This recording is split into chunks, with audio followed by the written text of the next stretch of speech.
इस कार्यक्रम के पुण्यार्चक हैं डॉक्टर निर्मला कोठारी, श्री पोपट लाल कोठारी, पुत्र पुत्रवधू श्री नीरज कोठारी, श्रीमती प्राची कोठारी, पुणे।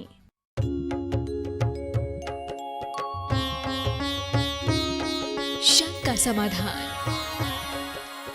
सुव्रतनाथ भगवान की जय जय जय। बोलिए प्रातः स्मरणीय संत शिरोमणि परम पूज्य 108 आचार्य गुरुवर विद्यासागर जी महामुनिराज की जय जय जय।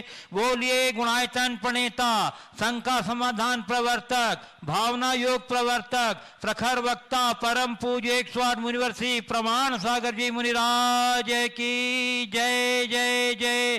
परम पूज्य 108 मुनिवर्षी अरह सागर जी मुनिराज की जय जय जय।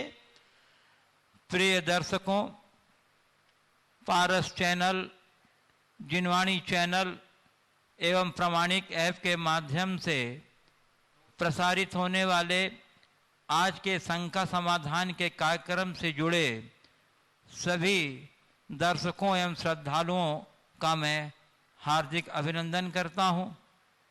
मैं आपको लिए चलूं शंका समाधान की ओर। इसके पूर्व रोज की तरह हम लोग सामूहिक रूप से पूज्यदेव के मंगलमय आशीर्वाद से अपने को अभिषेक करते हुए कृतार्थ करेंगे। तो हाथ जोड़िए, मस्तक झुकाइए और बोलिए मेरे साथ, नमोस्तु गुरुदेव, नमोस्तु गुरुदेव, नमोस्तु गुरुदेव। बोलिए मुनिवर्षी प्रमाण सागर जी महाराज की जय। पूज्य गुरुदेव, आपकी अनुमति से मैं शंका समाधान को प्रारंभ कर रहा हूं। पवई पन्ना से प्रियंका जैन पूछ रहे हैं, गुरुदेव इस संसार में मोह की तीव्रता बहुत है, लेकिन इसमें कभी कभी ऐसे क्षण आते हैं जब व्यक्ति 50% वैराग्य और 50% राग की ओर होता है। तो ऐसे समय में वैराग का परसेंटेज बढ़ जाए और राग का परसेंटेज घट जाए, इसके लिए क्या करना चाहिए? देखिए, 3 चीजें हैं, मोह, राग और वैराग। सबसे खतरनाक मोह है। मोह हमें वस्तु के स्वरूप को समझने नहीं देता। मोही व्यक्ति को अपनी आत्मा की शुद्ध नहीं होती। तो सबसे पहले तो मोह छूटना चाहिए। मोह छूटने के बाद जब वैराग जागता है तो राग छूटता है। राग के संदर्भ में भी प्रथम चरण में अगर राग मंद हो जाए तो ये भी बहुत अच्छी बात है। आपने पूछा है 50% राग है और 50% वैराग्य है, तो बड़े शुभ लक्षण है। धीरे धीरे अभ्यास बनाइए, वैराग्य की भावना भाइये। अपने जीवन के लक्ष्य को सदैव अपने सामने रखिए। जब आपका लक्ष्य आपके सामने होगा, जो अपनी आत्मा के हित का लक्ष्य है, तो अंतरात्मा से प्रेरणा जगेगी और तभी आप राग के बंधन को तोड़कर वैराग्य के रास्ते पर आगे बढ़ सकोगे। कई बार मनुष्य को अपना लक्ष्य तो दिख जाता है, लेकिन वो अपने लक्ष्य में दृढ़ नहीं रह पाता। रागजन संस्कार उसे रोक लेते हैं।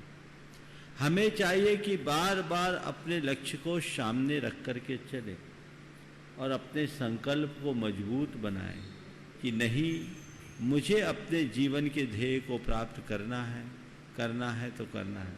अगर ऐसी दृष्टि होती है तो सब चीज़ें हमारे जीवन में सहज रूप से घटित होने लगती है। पूज्य गुरुदेव, पार्ले पॉइंट सूरत गुजरात से श्री अशोक गांधी कह रहे हैं, गुरुदेव जितना डर हमें कोरोना से लगता है, इतना अगर हमें कर्मों से डर लगने लगे तो हमारी जिंदगी पुण्यमय बन जाए।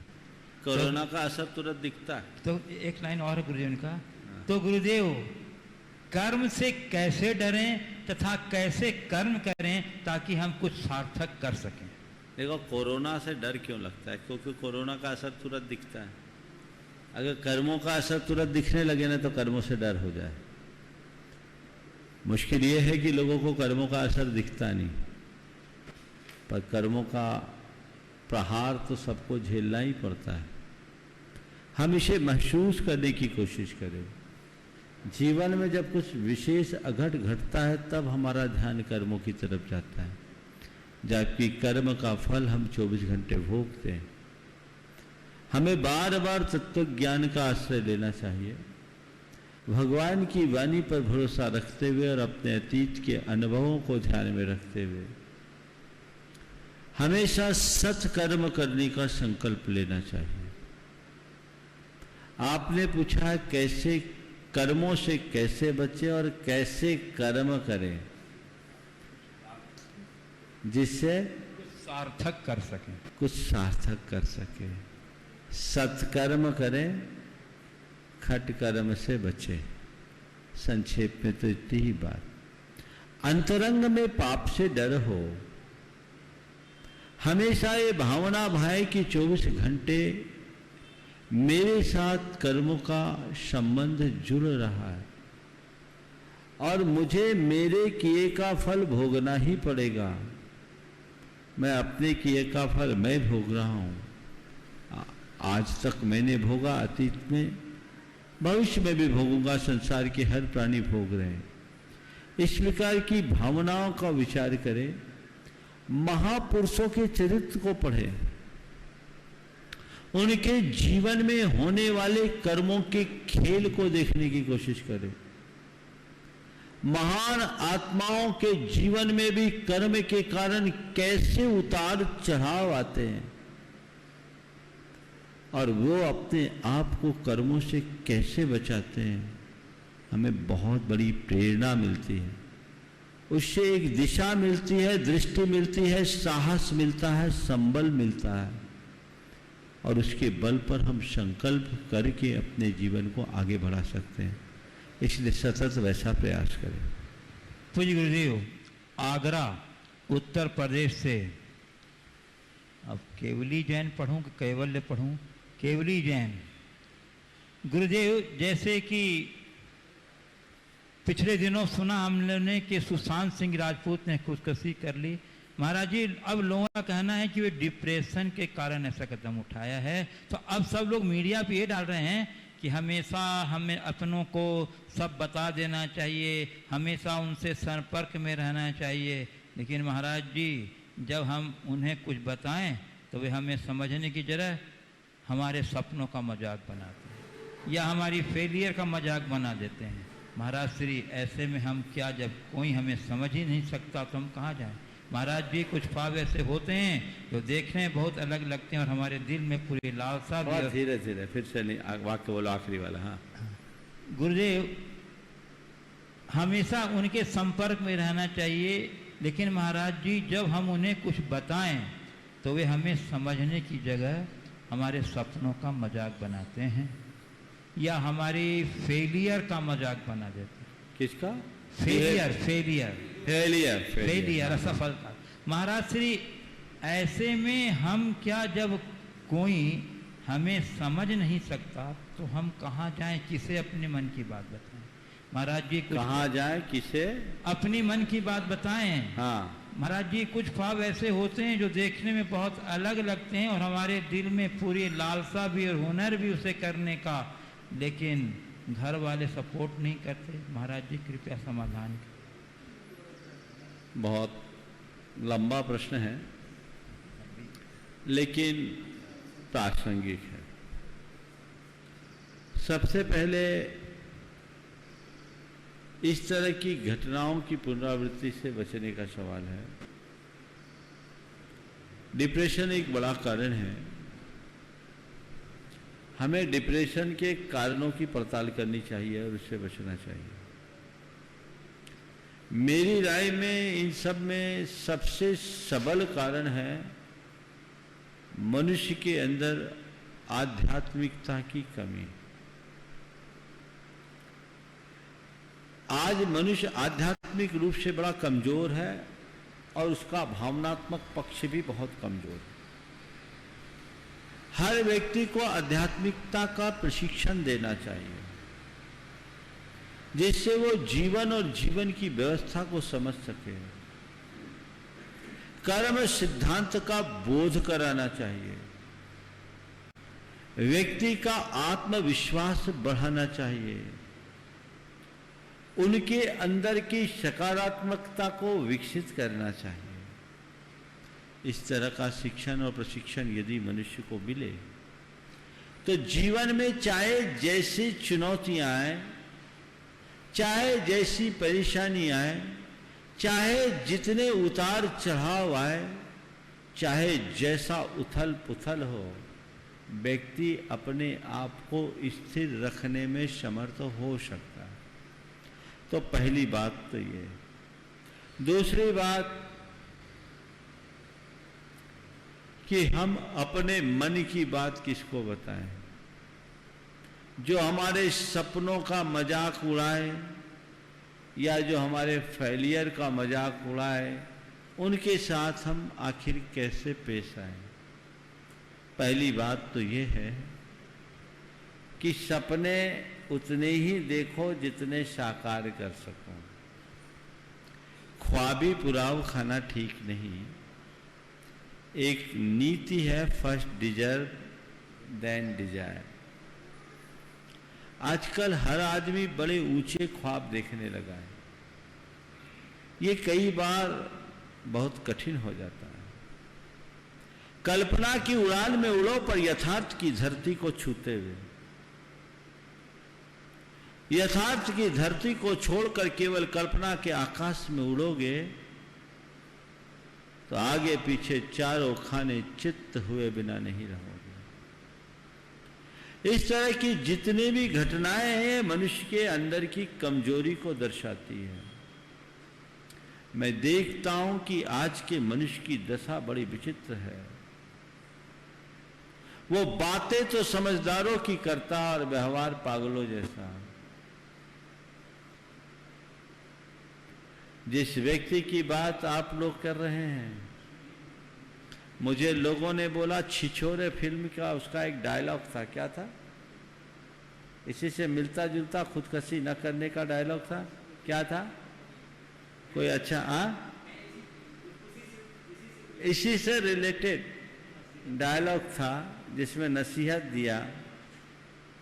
ये दिखता है कि उनके रियल लाइफ और रियल लाइफ में कितना बड़ा अंतर है। काश इस बात को उनने आत्मसात किया होता। जो डायलॉग दूसरों को सुनाया उसे अपने जीवन का डायलॉग बना लिया होता तो ये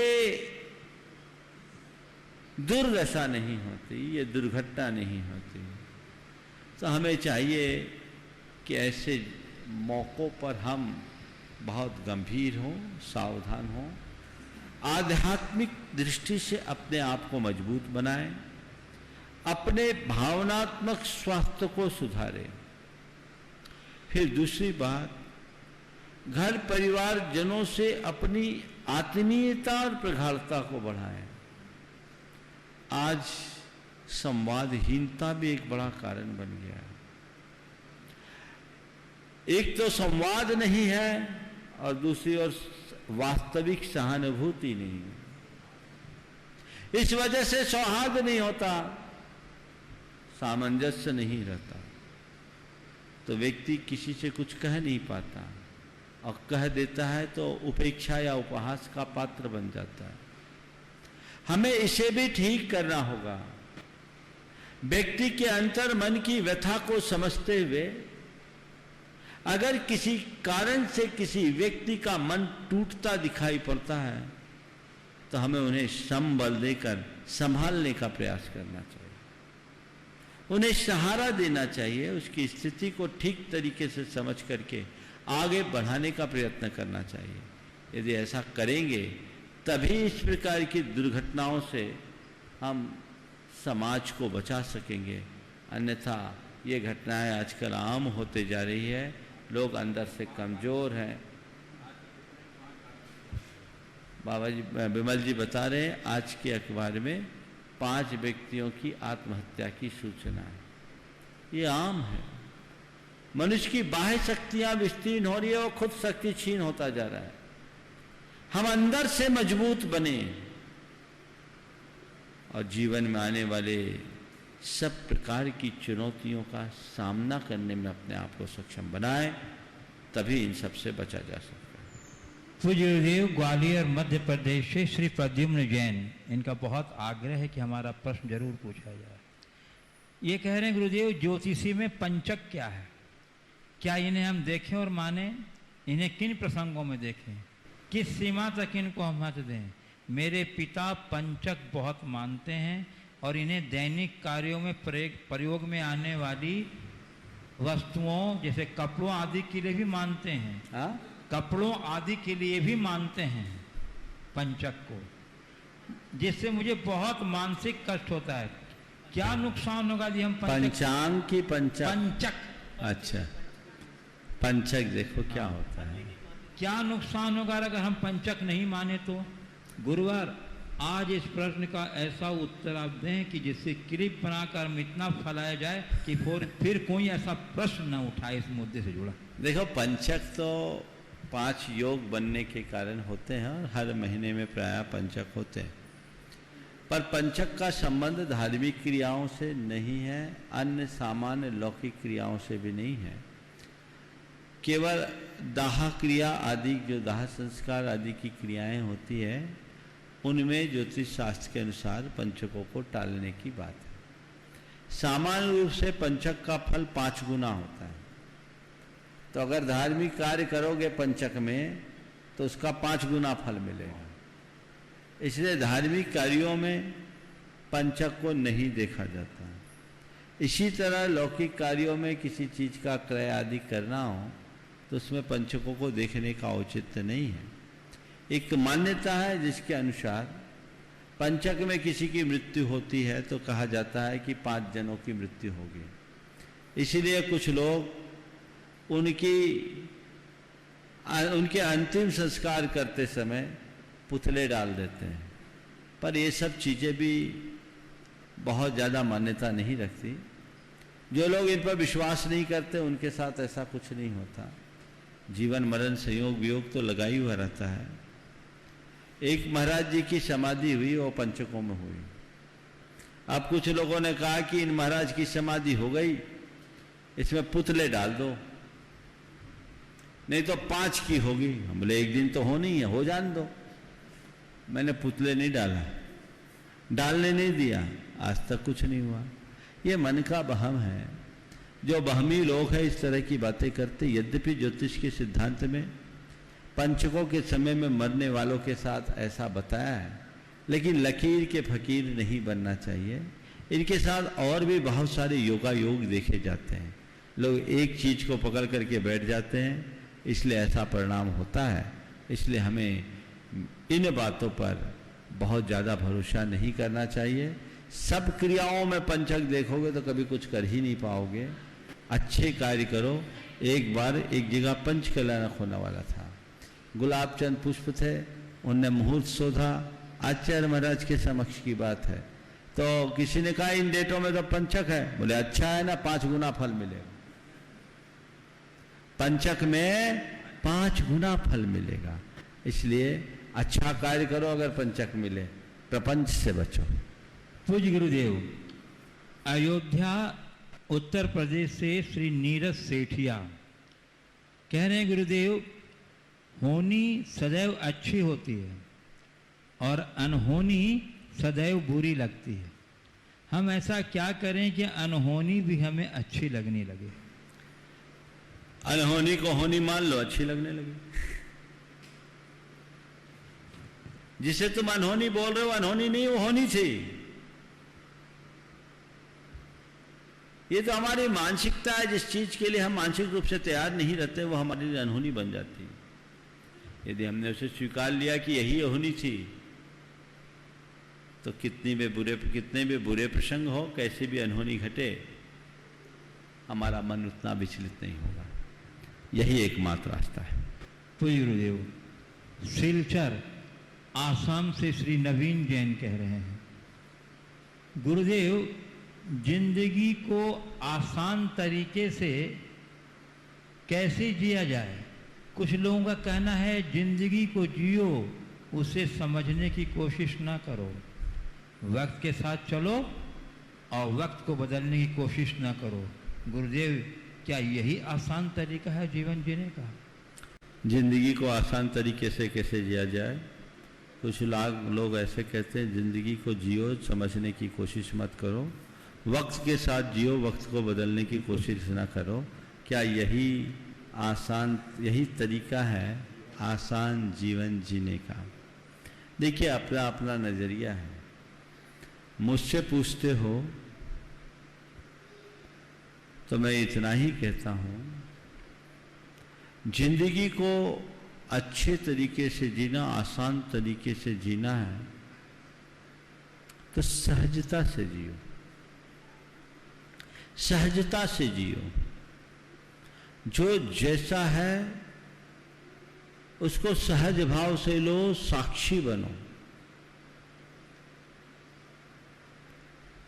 बात बिल्कुल सही है, वक्त के साथ जियो, वक्त को बदलने की कोशिश ना करो। इस वाक्य में थोड़ा सा एक संशोधन करना चाहता हूं। वक्त के साथ जियो नहीं, वक्त का रस लेकर जियो, आनंद लेकर जियो। 2 तिनके नदी के धार में बहे जा रहे थे। एक तिनका उस धार से जूझ रहा था और दूसरा तिनका बड़े अहोभाव में भरा था। वो सोच रहा था कि नदी सागर तक की यात्रा के लिए निकली है, चलो कुछ पल मैं भी इसकी यात्रा में सहभागी बन जाऊं।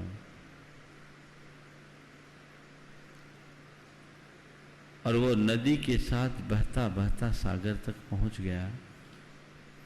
जो दूसरा तिनका नदी की धार से जूझ रहा था, वो छत विक्षत हो गया और नदी की धार ने उसे उठा के एक तरफ फेंक दिया। दोनों उदाहरण हमारे सामने हैं। धार में बहने वाले तिनके की भांति जियो, धार से जूझने वाले तिनके की तरह नहीं।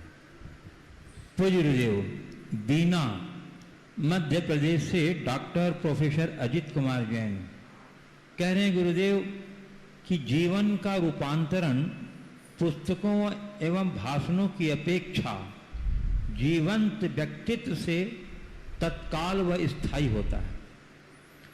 ऐसे व्यक्तित्व के धनी महान पुरुष समाज में हमेशा बने रहें, इसके लिए समाज को क्या प्रयास करना चाहिए? आचार्य श्री का महान व्यक्तित्व जितना हम जानते हैं उनसे कहीं अधिक गहरा है। ऐसी शक्ति उन्होंने अपने त्याग, तपस्या एवं निरंतर अध्ययन से प्राप्त की है। उनके संबंध में कोई प्रेरक प्रसंग गुरुदेव सुनाने की कृपा करें। बात बिल्कुल सही है। पुस्तकों और चर्चाओं से जो बात हमें सीखने को मिलती है, उससे कई गुना ज्यादा प्रभाव ऐसे व्यक्तित्व के दर्शन से मिलते। एक दिन गुरुदेव ने बहुत अच्छी बात कही थी, जबलपुर की बात है। विद्वत परिषद का अधिवेशन था, महासमिति का भी अधिवेशन था। भगवान महावीर के जीवन दर्शन को आगे बढ़ाने की बात चल रही थी। गुरुदेव ने एक बात कही कि भगवान महावीर के जीवन के विषय में घंटों व्याख्यान देने से या बड़े बड़े ग्रंथ पढ़ने या लिखने से वो लाभ नहीं होगा। सच्चे अर्थों में तुम भगवान महावीर का परिचय करना चाहते हो तो किसी सच्चे दिगंबर संत को लाकर खड़े कर दो। भगवान महावीर एक पल में जीवंत हो जाएंगे, क्योंकि वो बोलती मुद्रा है। तो वचनों के प्रभाव से ज्यादा आचरण का प्रभाव पड़ता है। आपने पूछा है कि ऐसे महान व्यक्तियों का सानिध्य हमें मिलता रहे, इसके लिए हम क्या करें, समाज क्या करे। हर व्यक्ति अपने भीतर एक सज्जन को प्रकट करना शुरू करे, स्वयं के रूपांतरण की प्रक्रिया प्रारंभ करे। इस धरती का सौभाग्य है कि आज हमें गुरुदेव जैसी महाविभूति का सानिध्य लाभ मिल रहा है, और उन्होंने अपने त्याग तप के बल पर साधना की इस ऊंचाई को छुआ है जो आज हम सबके लिए जीवंत प्रेरणा है। हम उनसे प्रेरित होकर थोड़ा थोड़ा भी करते रहे तो ये प्रक्रिया चलते रहेगी और आगे भी ऐसी परंपरा होगी। आपने आचार्य महाराज से जुड़ा कोई प्रसंग पूछा है। सन 2002 में हमारा फिरोजाबाद चातुर्मास हुआ। फिरोजाबाद में उसी स्थान पर चातुर्मास हुआ जहां गुरुदेव ने 1975 में अपना चातुर्मास किया था। लोग गुरुदेव के चातुर्मासों की बहुत सारी चर्चाएं करते। पूरे चातुर्मास गुरुदेव का नित्य प्रवचन होता था, जैसे आज हम लोग करते हैं।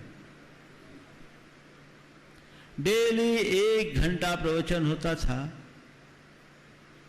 और कल क्या विषय बोलना है उसके संदर्भ में एक दिन पहले उद्घोषित कर दिया जाता था कि महाराज श्री के कल के प्रवचन का विषय ये रहेगा। एक दिन आचार्य महाराज ने अपने प्रवचन का विषय उद्घोषित नहीं किया। नरेंद्र प्रकाश जी, प्राचार्य नरेंद्र प्रकाश जी संचालन किया करते थे। उन्होंने कहा महाराज कल के प्रवचन का विषय क्या है? आचार्य महाराज मुस्कुराए। उन्होंने दोबारा पूछा महाराज कल के प्रवचन का विषय क्या होगा? उन्होंने मुस्कुराते हुए कह दिया कल का प्रवचन अतिथि पर होगा। किस पर होगा? अतिथि पर। सब जनता निश्चिंत। 8 बजे से आचार्य महाराज का प्रवचन हुआ करता था। लोग 8 बजे के हिसाब से जैन नगर के बड़े मंदिर में पहुंचे। अब पता लगा यहां तो आचार्य महाराज बिहार कर गए। सुबह 6:45 बजे ही निकल गए। जब तक लोग पहुंचे तब तक तो फिरोजाबाद से आगे राजा के ताल तक पहुंच गए। लोग सीधे पहुंचे जो पहुंच सके। गुरुदेव से शिकायत करने लगे, उलाहना देने लगे, गुरुदेव आज तो आपने प्रवचन की बात की थी और आपने बिहार कर दिया। गुरुदेव ने कहा प्रवचन ही तो दे रहा हूं। बोले कहां प्रवचन महाराज? तो आप तो बिहार कर रहे हैं, वहां सारी तैयारियां धरी रह गई। आज तो आपका अतिथि पर प्रवचन होना था। बोलो वही तो दे रहा हूं। आज तो आपका अतिथि पर प्रवचन होना था। गुरुदेव ने कहा वही तो दे रहा हूं। बोले ये कैसा प्रवचन? बोला अतिथि कौन? जिसके आने की भी तिथि ना हो और जाने की भी तिथि ना हो, वो अतिथि है। सबको समझ में आ गया। लोगों ने वहां आचार्य महाराज के बारे में बहुत चर्चाएं की, पर मैंने एक निष्कर्ष निकाला कि 4 महीने गुरुदेव ने मुंह से जो बोला वो किसी को याद नहीं रहा, और अपने आचरण से जो बोला वो सबको आज भी याद है। तो वचनों से ज्यादा प्रभाव चरित्र का पड़ता है। इसलिए हमें अपने चरित्र बल को सुदृढ़ बनाना चाहिए। पूज्य गुरुदेव, कटनी मध्य प्रदेश से डॉक्टर विनय जैन पूछ रहे हैं, गुरुदेव मेरा ऐसा मानना है कि हमारे विचार ही हमारी सारी परेशानी और दुखों का कारण है। हमारे विचार ही हमारे सबसे बड़े शत्रु हैं। फियर और एंजाइटी, ये हमारे दो पावरफुल शत्रु, ये हमारी मेंटल एनर्जी के बहुत बड़े अंश का उपयोग कर लेते हैं और इसकी वजह से हम अपनी क्षमता का 100% नहीं दे पाते हैं। गुरुदेव, हमें ऐसा क्या करना चाहिए कि हम अपने इन शत्रुओं पर विजय पा सकें और अपने जीवन को बेहतर बना सकें? कृपया समाधान करें। एक घटना से बात कर रहा हूं। एक कुम्हार मिट्टी से चिलम बना रहा है। चिलम समझते हैं ना, जिसका काम है खुद जलना और सामने वाले को जलाना।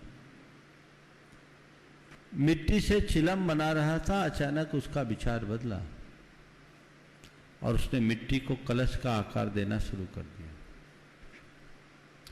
पास बैठी कुम्हारी ने पूछा, मिट्टी का आकार क्यों बदल गया? पास बैठी कुम्हारी ने पूछा, मिट्टी का आकार क्यों बदल गया? कुम्हार ने कहा, बस यूं ही मेरा विचार बदल गया। कुम्हारी ने पूछा, मिट्टी का आकार क्यों बदल गया? कुम्हार ने पूछा, बस यूं ही मेरा विचार बदल गया। तभी माटी ने तपाक से कहा, तुम्हारा विचार क्या बदला, मेरा तो संसार बदल गया। विचार से संसार है। पूछा है, प्रश्नकार ने कहा है कि विचार ही हमारे बड़े शत्रु हैं। माना तो विचार ही हमारा सबसे बड़ा मित्र भी है। विचारधारा को मोड़ दीजिए। अगर आपके मन में चिंता है, तनाव है, अवसाद है, तो यदि आपने अपने विचारधारा को थोड़ी आध्यात्मिक दिशा दे दी तो वही चिंता चिंतन में परिवर्तित हो जाएगी, अवसाद आनंद में बदल जाएगा, अशांति शांति में परिवर्तित हो जाएगी, दुख सुख में परिवर्तित हो जाएगा।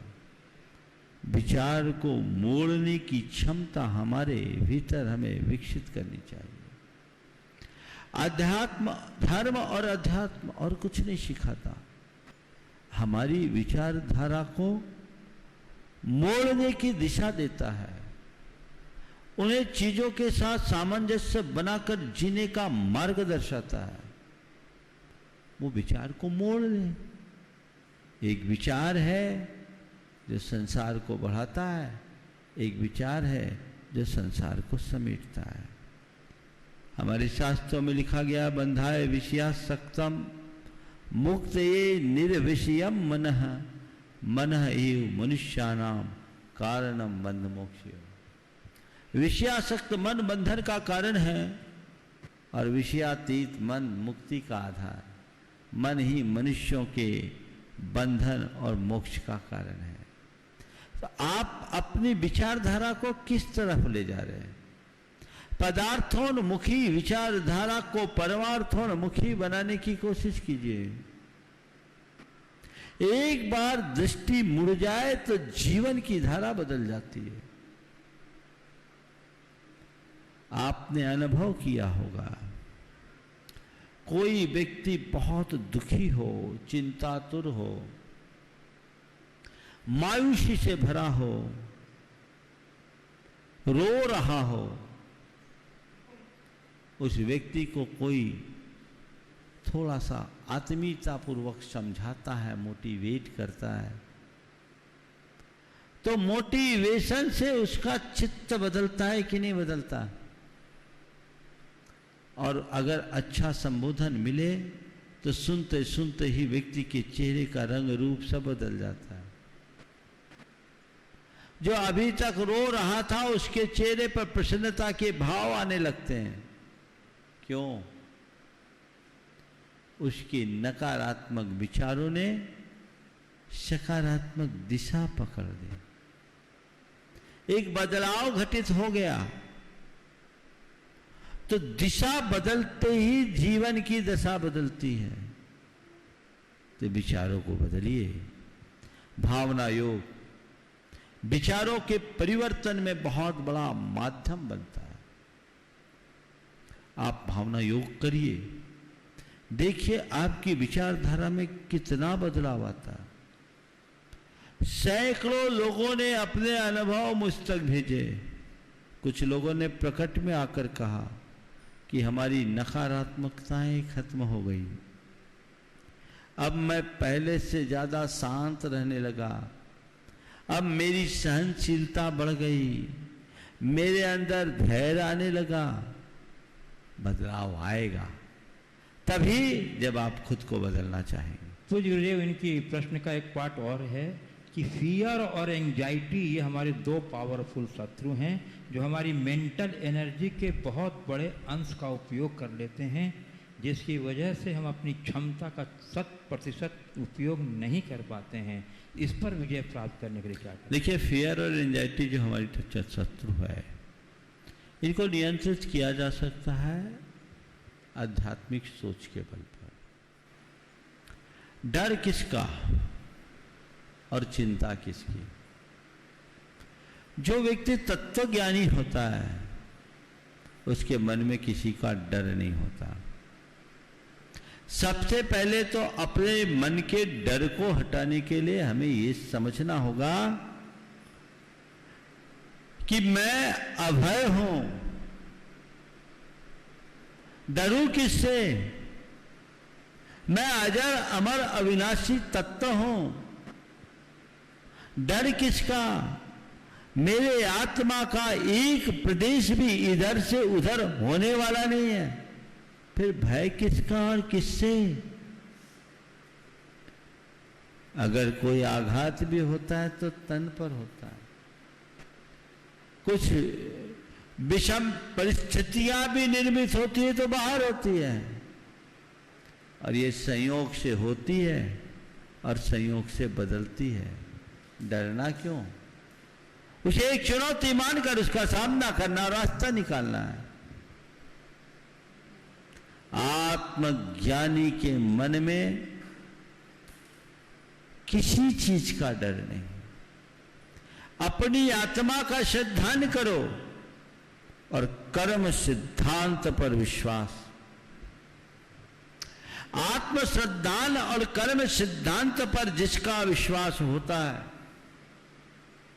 उसके मन में न कोई डर होता है न चिंता। हमने पुराणों में ऐसे अनेक प्रसंग सुने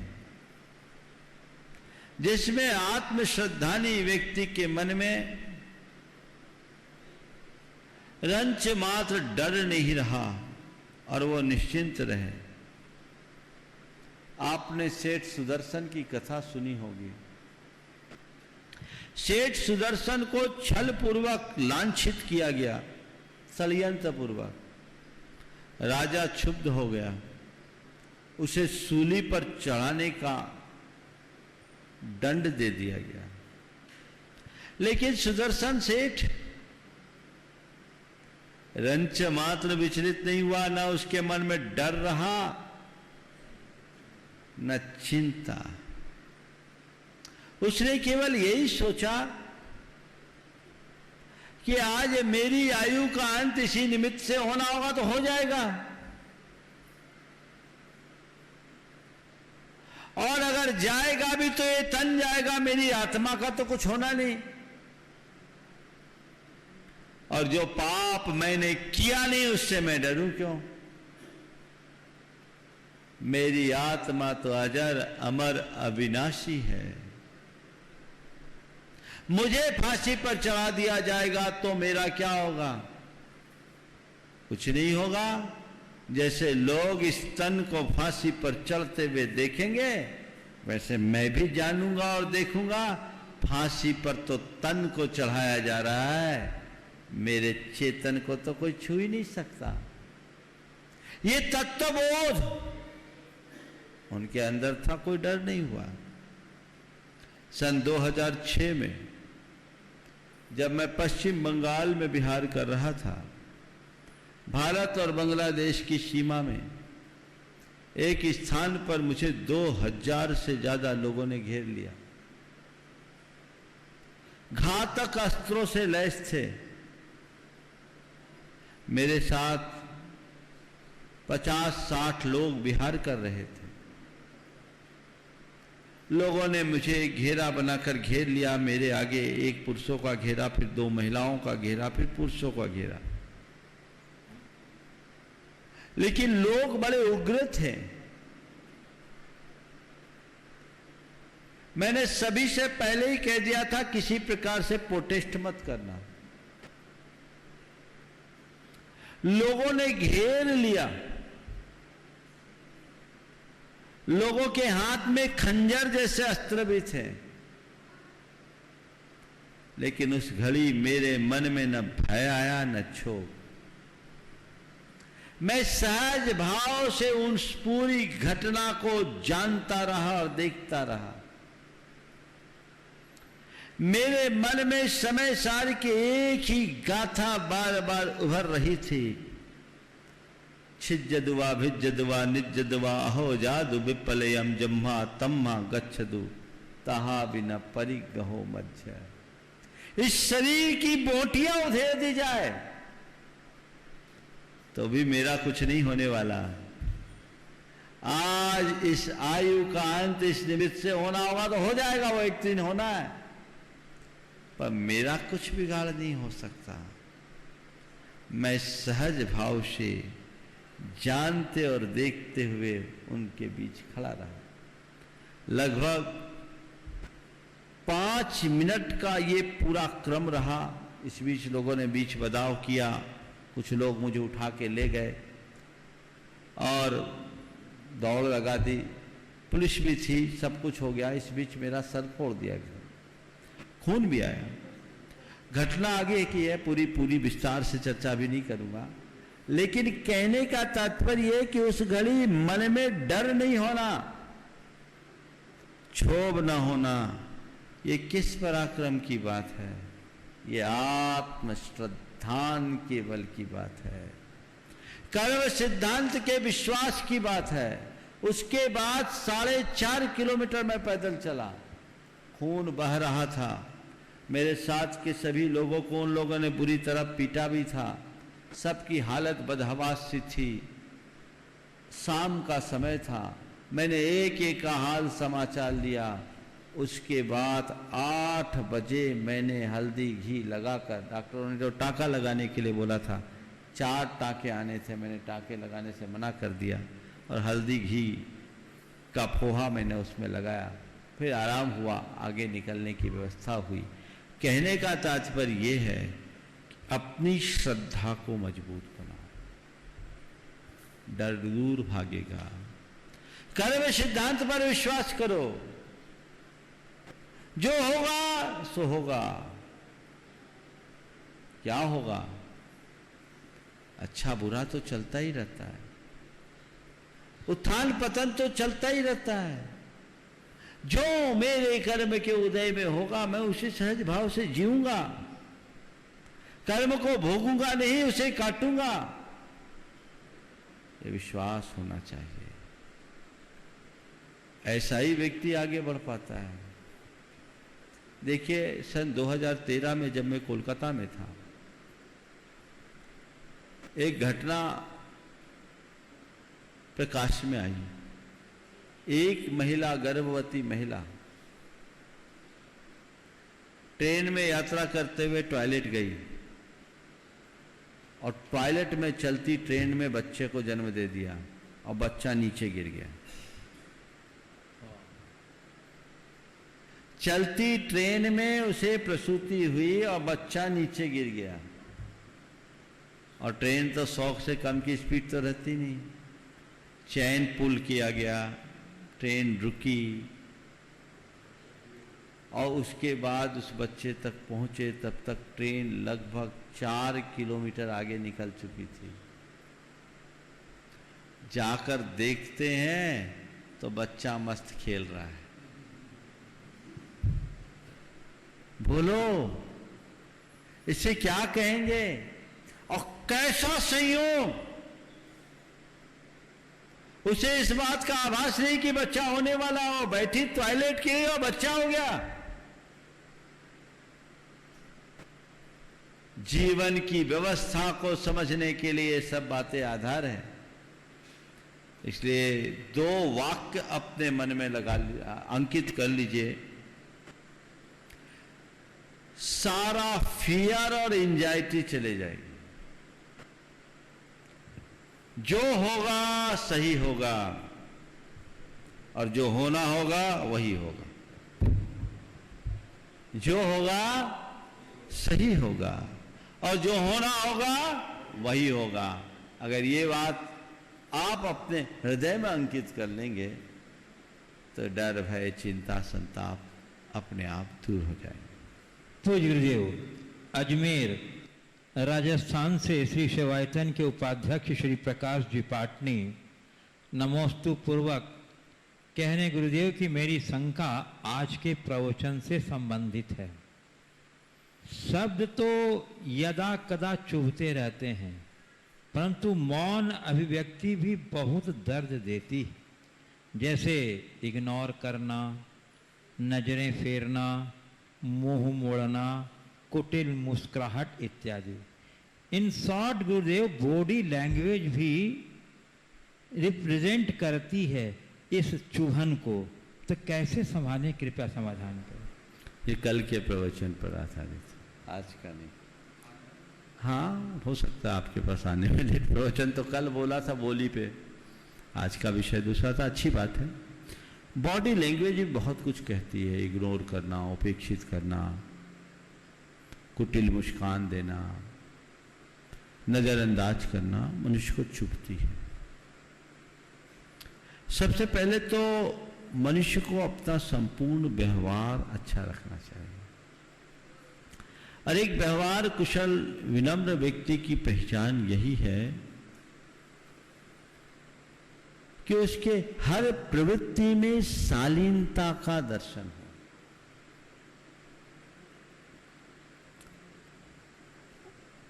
उसकी भाषा के साथ साथ व्यवहार में भी वो बातें दिखे। आपने बिल्कुल ठीक कहा कि बॉडी लैंग्वेज से इस तरह की चीजें देखने में आती है। और कोई व्यक्ति हमारे साथ इस तरह का व्यवहार करता है तो हम उससे कैसे बचे? एक ही बात है, जैसे हम किसी की बात को सुनकर अनसुना करते हैं तब उससे बच जाते हैं, ऐसे व्यक्ति की प्रवृत्तियों और हरकतों को देखकर अनदेखा करने की कला अपनाएं। अगर उसने किसी ने कहा है ठीक है समझ लो, उस व्यक्ति को समझो, प्रतिक्रियाएं मत दो। इसका मतलब उसके मन में मेरे प्रति अच्छे भाव नहीं है। कोशिश करो उसका हृदय बदले और भाव बदल जाए। और नहीं है ठीक है, उसे इग्नोर करके चलना होगा। इससे उलझने में तो बात और बिगड़ेगी। कई बार ऐसा होता है कि कई लोगों के कटु वचनों को भी आप ना चाहते हुए भी बर्दाश्त करते हो कि नहीं करते हो? करना पड़ता है। क्यों? बोलेंगे तो बवाल होगा, तब बवाल हो, उससे अच्छा है चुप रहो। उसी तरह हमें कोई ऐसे व्यक्ति हो इस तरह की बातें करता है, ठीक है उसके मन में मेरे प्रति दुर्भाव है, मैं प्रतिक्रियाएं दूंगा तो उसकी दुर्भावना और बढ़ेगी। मुझे दुर्भाव बढ़ाना नहीं है, सब चीजें समय पर ठीक होगी ये सोचकर उसे देखकर अनदेखा कर दे तो सब बातें आ जाए। पूज्य गुरुदेव, श्रीमती सालू जैन गौर झामर कह रही हैं, गुरुदेव मेरी जिज्ञासा है कि आज के इस कोरोना काल में यदि किसी की मृत्यु हो जाती है तो ऐसी स्थिति में समाज का क्या कर्तव्य उत्तरदायित्व बनता है? अभी कुछ दिनों पहले घटना घटी समाज में एक व्यक्ति का निधन हुआ और पूरी समाज में से एक भी व्यक्ति उनकी अंतिम यात्रा आदि किसी भी कार्य में सहभागी नहीं हुआ। गुरुदेव, ऐसी स्थिति में उस व्यक्ति के घर परिवार की शुद्धि वगैरह कैसे होगी? ऐसी स्थिति में समाज और परिवार को क्या करना चाहिए? कृपया मार्गदर्शन दें। देखिए, अभी महामारी का खौफ है और इस महामारी के कारण सब लोग इन सब बातों से बच रहे हैं। अगर किसी की कोविड-19 से मृत्यु हुई है तो उसमें तो सरकार की गाइडलाइन में भी दूर रहने की बात की है और उसमें सबकी सुरक्षा है। पर यदि किसी की सामान्य मृत्यु हुई है तो उसकी अंतिम क्रिया में, जैसे सरकार ने 20 लोगों को सम्मिलित होने की सम्मति दी है, 20 लोग ने, मृत्यु में 20 है, तो 20 लोगों की व्यवस्था होनी चाहिए और समाज के सब लोग न जाए तो भी कम से कम रिश्तेदार, कुटुंबीजन या समाज के कोई जवाबदार व्यक्ति को तो उसमें जाना ही चाहिए। कई जगह लोगों ने ऐसा भी किया कि दाह संस्कार में भले नहीं पहुंचे पर उनके घर के बाहर तक एक सुरक्षित दूरी बना करके पहुंचे ताकि सामने वाले के अंदर इस वियोग को सहने की सामर्थ्य आए। ये होना चाहिए। एकदम उपेक्षित कर देना, उसे अकेला छोड़ देना, उस व्यक्ति के मन को बहुत ज़्यादा पीड़ा देने वाला है। ये समाज की जिम्मेदारी होती है। जहाँ तक शुद्धि आदि का सवाल है वो तो हमारे विधि विधान से होता है। हालांकि ऐसे मौके पर हमें खुद भी अपेक्षा नहीं रखना चाहिए कि ज़्यादा लोग आए, क्योंकि संक्रमण का खतरा है, इसलिए उससे बचना चाहिए और समाज को एक सुरक्षित दायरे में ऐसे कार्यों को निष्पादित करना चाहिए। तो गुरुदेव, सागर से गुणायतन ट्रस्टी श्री मुकेश जैन धाना पत्रकार कह रहे हैं गुरुदेव कि कल चीन की सेना के सैनिकों ने भारत के निहत्थे सैनिकों पर हमला किया। आपने अपने उद्बोधन में कई बार स्वदेशी माल अपनाने को प्रेरणा दी है। अब यह परिस्थिति पूरे देश के ऊपर अघोषित युद्ध जैसी बनी हुई है, तो क्या वास्तव में देश के सभी नागरिकों को इससे सीख ले करके स्वदेशी नहीं अपनाना चाहिए और चीनी सामान का बहिष्कार नहीं करना चाहिए? कृपया पूरे देश को मार्गदर्शन दें। देखिए, कल की जो घटना हुई है वो घटना किसी भी अर्थ में अच्छी नहीं कही जा सकती। इस तरह की हिंसा 45 वर्षों के बाद हुई है और ये बड़ी गंभीर और चिंताजनक है। यदि भी कहा जाता है कि दोनों देशों के लोग मारे गए, लेकिन इस हिंसा का परिणाम बहुत भयानक होगा और यदि इसी तरह के कृत्य होते रहें और फिर से कहीं युद्ध की स्थिति बन जाए तो स्थिति बहुत भयानक हो सकती है। हालांकि आज देशवासियों के लिए बड़े गौरव का विषय है कि आज भारत 1962 का भारत नहीं रहा, अब ये 2020 का विकसित भारत है, शक्तिशाली भारत है, समर्थ भारत है। वो हर चीज़ों से जूझने में समर्थ है, लेकिन सरकारें इसे रास्ता निकालेगी कूटनीतिक माध्यम से या जो जैसे उस सामने वालों को उसकी भाषा में जवाब देने के माध्यम से सरकारें अपना काम करेगी। लेकिन ऐसे देश जो हमारे लिए शत्रु जैसा व्यवहार कर रहे हैं उसको आप भी हरा सकते हैं। आर्थिक मोर्चे पर तो देशवासी उसे हरा सकते हैं। भारत एक बहुत बड़ा बाजार है, 137 करोड़ लोगों का बाजार उसे मिला हुआ है। भारत के लोगों को चाहिए, अगर तुम्हारे अंदर राष्ट्र के प्रति प्रेम है तो ऐसी चीजों का बहिष्कार करो। हम अभाव में रह लेंगे पर ऐसी चीजों का इस्तेमाल नहीं करेंगे। मानता हूं बहुत सारी चीजें हैं जिसके पीछे आपको वहां से निर्भर रहना पड़ता है, लेकिन नहीं, हम कम साधनों का प्रयोग कर लेंगे, परेशानी झेल लेंगे, लेकिन अपने शत्रु के मनोबल को नहीं बढ़ने देंगे। आपकी कमाई से चीन हमारे लिए हथियार खरीदता है, चीन हमारे लिए अस्त्र तैयार करता है, और आज जो सीमाओं पर हो रहा है सबको पता है। इसलिए ऐसी चीजों का बहिष्कार तो करना ही चाहिए, और इस समय पूरे देश और देशवासियों को राष्ट्र के साथ खड़े होना चाहिए। हालांकि मेरा मानना है भारत में अभी वैसी दुर्वस्था नहीं होने वाली।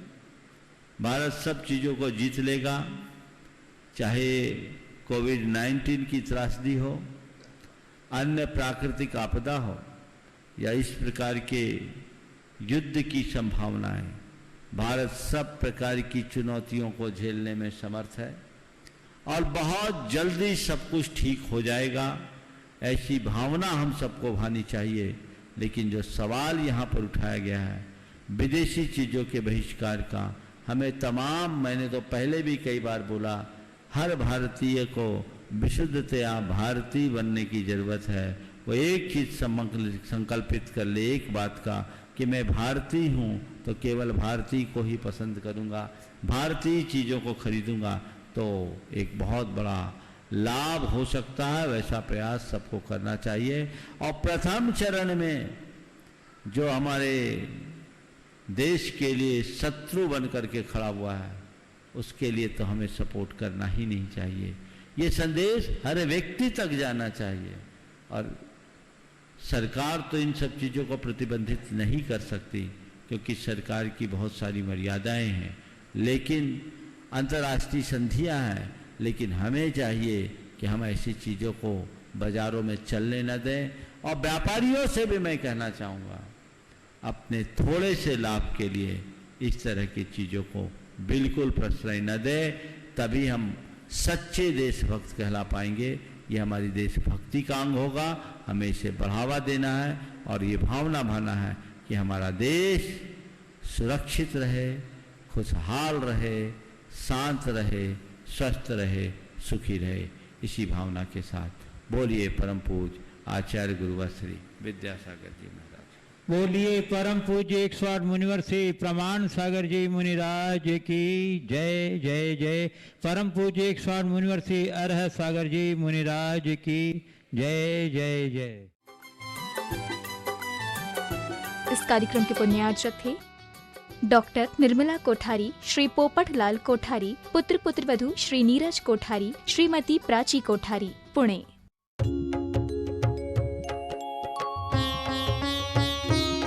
शक का समाधान।